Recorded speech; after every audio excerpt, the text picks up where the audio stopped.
Hello students, हम आज की वीडियो में हिंदी व्याकरण शुरू करने जा रहे हैं। तो हिंदी में सबसे पहले हम देखते हैं कि हिंदी जो है वो हमारी लैंग्वेज है। हम हिंदी बोलते हैं, हम हिंदी पढ़ते हैं, ठीक है। सोर्स ऑफ कम्युनिकेशन है हमारा हिंदी। तो देखो, हिंदी पे एक चीज़ ध्यान दो कि हिंदी जो है वो जो बोली जाती है या पढ़ी जाती है, तो हिंदी किससे बनी होती है। हम यहाँ पर हिंदी को बोलते या पढ़ते टाइम सिर्फ वाक्यों की बात करते हैं, ठीक है। तो जो इम्पोर्टेंट चीज है यहाँ वाक्य है।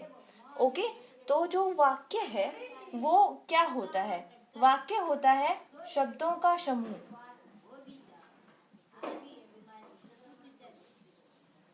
तो देखिए, जब भी हम हिंदी बोल रहे होते हैं तो हम उस शब्दों के समूह को इकट्ठा करके बोल रहे होते हैं। तो जो शब्द होते हैं यहाँ पर वाक्य को बोलते टाइम, उन शब्दों को पद कहते हैं हम, ठीक है। तो पदों की बात करते हैं, और ये जो पद हैं व्याकरण के अंदर, ये पद हमारे कौन से हैं? तो वो है हमारे संज्ञा, सर्वनाम, विशेषण, क्रिया, क्रिया विशेषण,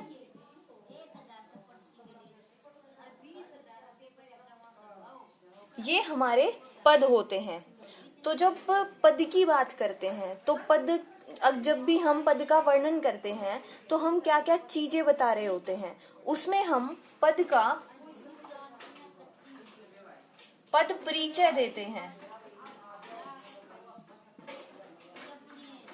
और इस पद परिचय के अंदर तीन चीजें होती हैं। एक तो परिभाषा होती है,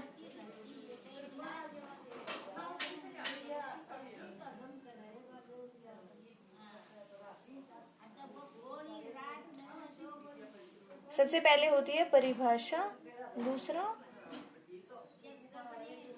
उदाहरण,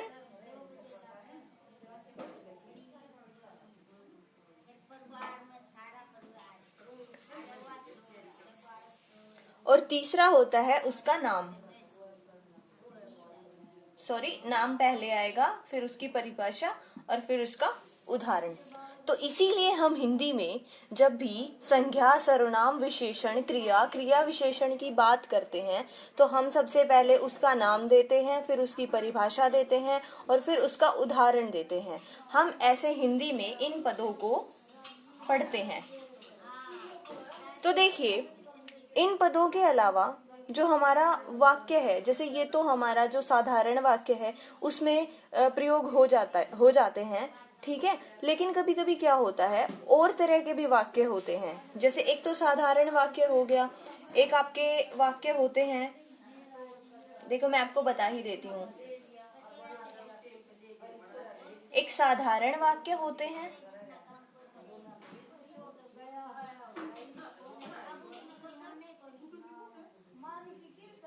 एक संबंध बोधक होते हैं,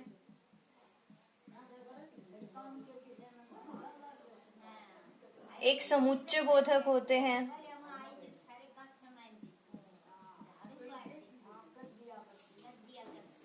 एक विस्मय आदि बोधक होते हैं।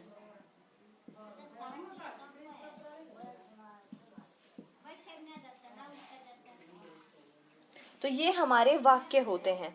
तो मैं आपको यहाँ पर सबसे पहले पहचान करना सिखाऊंगी कि जैसे हम वाक्य लिखते हैं उसमें क्या हो रहा होता है कि हम कहाँ पर कौन से पद का प्रयोग कर रहे होते हैं। मैं आपको सिर्फ दिखाना चाहती हूँ।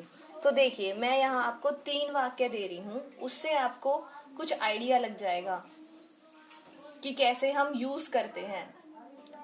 पहला वाक्य है, राम एक गायक है। नंबर 2, वह बहुत सुंदर गीत गाता है।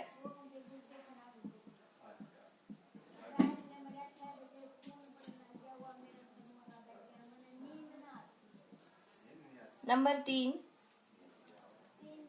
राम ने 59 गीतों को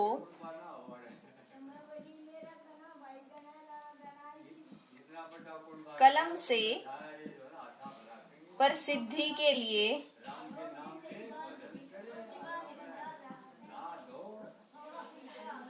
राम ने 59 गीतों को कलम से प्रसिद्धि के लिए काव्यांशों से छांटकर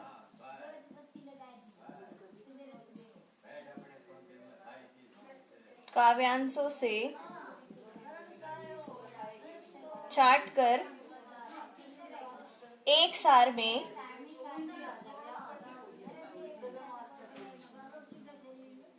ईश्वर को संबोधित करने के लिए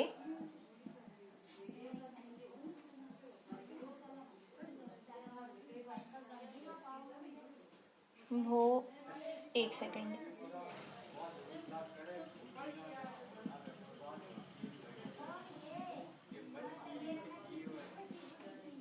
करने के लिए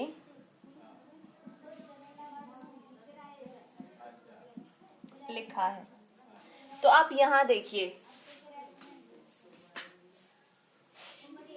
ये जो पहले दो वाक्य हैं इसमें मैं आपको पदों के बारे में बताऊंगी कि कैसे कैसे पदों का यूज किया जाता है, मतलब प्रयोग किया जाता है। तो सबसे पहले देखिए, हम संज्ञा की बात करते हैं। तो यहाँ पर संज्ञा क्या है? यहाँ पर हमारा जो राम है वो संज्ञा है। संज्ञा की परिभाषा आपने पढ़ी होगी कि किसी व्यक्ति, वस्तु, स्थान आदि का जिस शब्दों से बोध होता है उन्हें संज्ञा कहते हैं। तो यहाँ राम जो है वो व्यक्ति का नाम है, तो ये हमारी हो जाती है संज्ञा। ठीक है, फिर हम बात करते हैं सर्वनाम की। तो देखिए, जो भी शब्द होते हैं जो संज्ञा के लिए प्रयोग किए जाते हैं उन्हें सर्वनाम कहते हैं। तो यहाँ पर जो ये वह है, ये आपका राम के लिए प्रयोग हुआ है, तो ये आपका क्या हो गया? सर्वनाम हो गया। इसके बाद हम बात करते हैं विशेषण की। विशेषण क्या होता है? यहाँ पर संज्ञा दो हैं, एक तो राम है, एक यहाँ पर गीत है। ठीक है, ये आपकी संज्ञा है। तो देखिए, विशेषण क्या होते हैं? जो कि संज्ञा की विशेषता बताएं या सर्वनाम की विशेषता बताएं। तो यहाँ पर ये गीत संज्ञा है, इसकी विशेषता ये सुंदर शब्द है, ये बता रहा है। तो हम यहाँ देखेंगे कि ये आपका क्या हो जाता है? विशेषण। ये आपका विशेषण है। उसके बाद क्रिया की बात करें। क्रिया का मतलब क्या होता है? जब भी कर्ता कुछ कर रहा होता है या कोई भी काम करता है। जैसे यहाँ देखिए, राम है, राम के लिए वह है, मतलब राम ही है। यहाँ पर राम क्या करता है? गीत गाता है। तो जो गीत गा रहा है, गाता है, क्या है यहाँ पर? इसकी क्रिया है। तो ये आपका क्रियापद हो जाता है। उसके बाद देखिए क्रिया विशेषण। क्रिया विशेषण क्या होता है? जो शब्द विशेषण की भी विशेषता बताए। तो इसमें देखिए, जो ये वह शब्द है ये आपका क्रिया विशेषण है कि सुंदर तो है, मतलब विशेषता तो है सुंदरता की, लेकिन क्या है? बहुत ही ज्यादा सुंदर है। तो ये इसकी विशेषता बता रहा है। तो ये आपका यहाँ पर क्रिया विशेषण हो जाता है। तो ये तो हो गई जो सामान्य पद हैं उनकी आपको मतलब पहचान हो जाती है। तो आप आगे आप देखिए कि कुछ जो हिंदी हमारी जो भाषा है उसके अंदर कुछ शब्द ऐसे होते हैं जिनको यूज किया जाता है। ठीक है, तो वो बहुत सारे होते हैं। जैसे हम उपसर्ग यूज करते हैं, प्रत्यय यूज करते हैं। तो उपसर्ग और प्रत्यय वो आपको शायद पता होगा। तो हम सबसे पहले यहाँ एक वर्ड देखते हैं इन्हीं दो वाक्यों में, गायक। तो ये जो वर्ड है, मतलब शब्द है, ये मिलके बना है गए प्लस अक से। तो यहाँ देखिए, जो गए है, गए का मतलब होता है गाना, और अक का कोई मतलब नहीं है। तो यहाँ पर देखिए, इस वर्ड का, इस शब्द का मतलब है, लेकिन ये इसके साथ मिलके ये एक मतलब वो शब्द बनाता है जिसका कोई मतलब है।